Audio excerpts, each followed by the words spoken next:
За сайн уу бүгдээрээ. За өнөөдөр би 3 шүд хийнэ.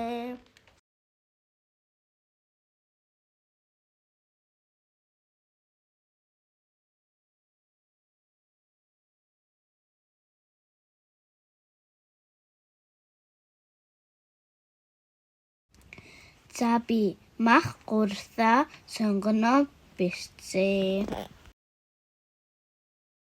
3 шүд хийх амархан.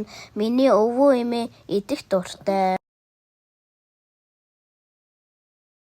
Ихтэй мах сонгоноос сайтар хуурнаа.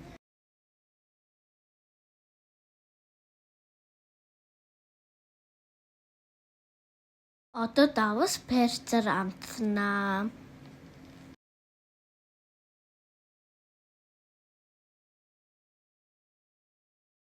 Ус хийгээд гой шүд гартад хүлээнэ.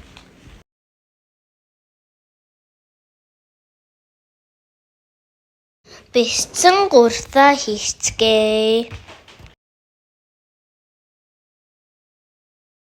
Хоол бэлэн болсоо. Одоо аавда амсуудна.